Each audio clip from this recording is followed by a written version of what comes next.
शंकराचार्य पर पॉक्सो में FIR, action mode में पुलिस। क्या शंकराचार्य होंगे गिरफ्तार?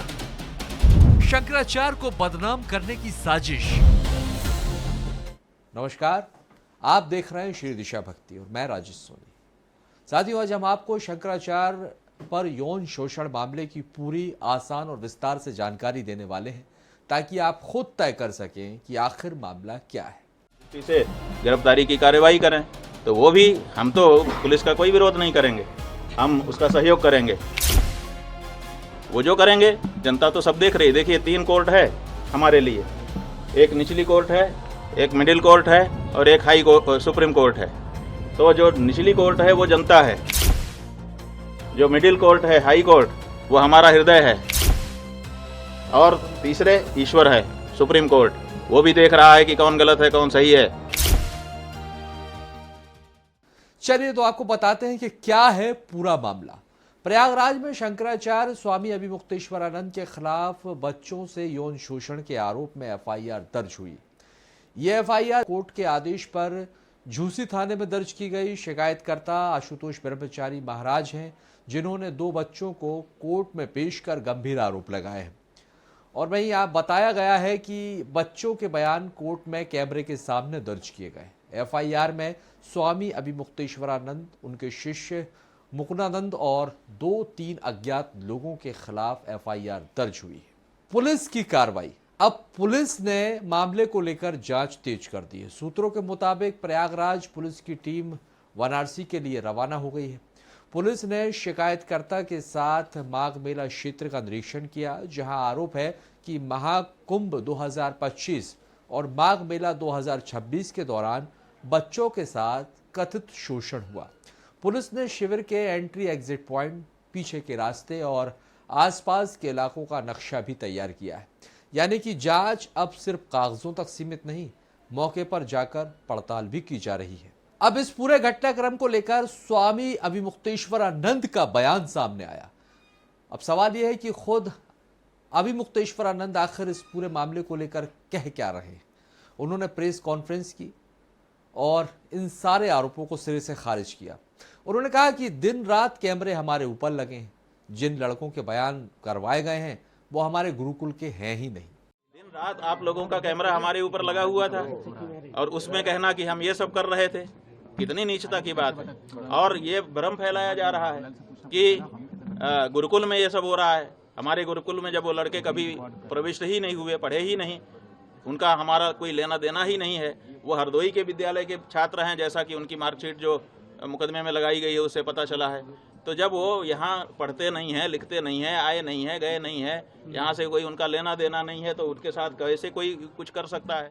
उन्होंने एक कथित सीडी का भी जिक्र किया और कहा कि अगर सीडी है तो सार्वजनिक क्यों नहीं की जा रही है, सिर्फ भ्रम फैलाया जा रहा है। ये कह करके भ्रम फैलाया जा रहा है कि सीडी है, सीडी है।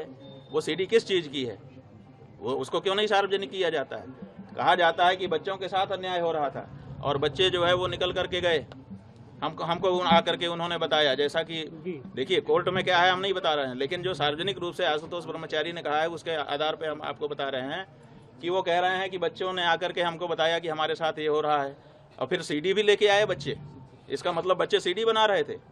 कौन बना रहा था सीडी? बच्चे बना रहे थे या कोई दूसरा ही बना रहा था? धर्म और राजनीति का एंगल, मामला यही नहीं रुका। स्वामी अभिमुक्तेश्वरानंद ने इस पूरे विवाद को सनातन धर्म के खिलाफ साजिश बताया। उन्होंने कहा कि कुछ लोग चोला पहनकर सनातन धर्म को कमजोर करने की कोशिश कर रहे हैं। और आपके माध्यम से जनता भी समझे कि सनातन धर्म को नष्ट करने के लिए कुछ लोग चोला पहन करके आ गए हैं, अपने आप को हिंदू हिंदू कह रहे हैं। उनका काम हिंदुओं का नहीं है, वो हिंदुओं के विरोध में काम कर रहे हैं, लेकिन अपने आप को हिंदू सिद्ध करके कर रहे हैं। जब विधर्मी चोट नहीं पहुंचा सके तो हिंदू चोला पहन करके हिंदू धर्म को नष्ट करने के लिए कुछ लोग आगे आए हैं और वो इस समय कारगर रूप से अपना काम कर रहे हैं। एक शंकराचार्य नाम की संस्था है, 4 शंकराचार्य जो देश में हैं, वही सत्य सनातन धर्म की बात इस समय कह रहे हैं। अब इनके मन में है कि अब हमने सबको अपने वश में कर लिया, अब शंकराचार्यों पर बस में कर लें। अब शंकराचार्य बस में आएंगे नहीं, क्योंकि वो तो सत्य सनातन धर्म की बात करेंगे। तो अब उनके ऊपर प्रहार करो, तरह तरह की बात करो, ताकि उनकी मर्यादा खत्म हो और मर्यादा समाप्त होने के बाद फिर जनता से वो हट जाएं और उसके बाद हम एकाधिकार करके जो हम कहें वही धर्म हो। हम जिसको कह दें कि ये धर्म है वो धर्म हो जाए और जिसको हम कह दें कि ये अधर्म है वो अधर्म हो जाए। अभी मुक्तेश्वरानंद ने यह भी आरोप लगाया है कि कुछ संत सत्ता पक्ष के समर्थन में हैं और इसलिए गौहत्या जैसे मुद्दों पर सवाल नहीं उठा रहे। उनका यह भी कहना है कि जो शंकराचार्य गौहत्या बंद करने की आवाज उठाते हैं उन पर इस तरह के आरोप लगाए जाते हैं। जैसे हम गौ हत्या बंदी की मांग उठा रहे हैं, अब बहुत सारे महात्मा है जो कह रहे हैं कि हम सत्ता के साथ हैं। अरे भाई, सत्ता के साथ रहो, कौन मना करता है, लेकिन जो गौ हत्या को समर्थन देने वाली सत्ता है, जिस सत्ता के समय में गौ हत्या बढ़ रही है, जिस समय गायों की संख्या घट रही है, जिस समय बीफ का निर्यात बढ़ रहा है, उस समय तो उनसे सवाल पूछो तो वो नहीं पूछ पा रहे हैं। वो कहते हैं हम इनके साथ हैं, वो ठीक हैं, उनके लिए सारी सुविधा है। और जो शंकराचार्य कह दे कि गौ हत्या बंद हो, ये गलत हो रहा है, इसको ठीक करिए, उसके ऊपर इस तरह का लांछन और प्रहार किया जाए, ये हो रहा है। स्वामी जी, एक छोटी सी ये हमारे अभिमुक्तेश्वरानंद के ऊपर प्रहार नहीं है, ये शंकराचार्य नाम की उस संस्था के ऊपर प्रहार है जिस संस्था के द्वारा सनातन धर्म आज भी सुरक्षित है। दृष्टि से गिरफ्तारी की कार्यवाही करें तो वो भी, हम तो पुलिस का कोई विरोध नहीं करेंगे, हम उसका सहयोग करेंगे। वो जो करेंगे जनता तो सब देख रही है। देखिए 3 कोर्ट है हमारे लिए, एक निचली कोर्ट है, एक मिडिल कोर्ट है और एक हाई कोर्ट, सुप्रीम कोर्ट है। तो यानी कि अब यह मामला सिर्फ कानूनी नहीं बल्कि धार्मिक और राजनीतिक रंग भी ले चुका है।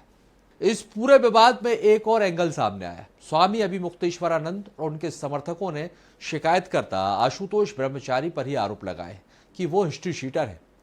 अब सवाल यह है कि क्या यह आरोप सच है या ये सिर्फ बचाव की रणनीति है। इन सवालों के जवाब फिलहाल जांच के बाद ही मिलेंगे। अब मामले को लेकर हम आपको यह बताते हैं कि आगे क्या हो सकता है। सूत्रों के मुताबिक स्वामी अभिमुक्तेश्वरानंद गिरफ्तारी से बचने के लिए हाईकोर्ट का रुख कर सकते हैं और अगर पुलिस को पूछताछ में पर्याप्त सबूत मिलते हैं तो गिरफ्तारी भी हो सकती है।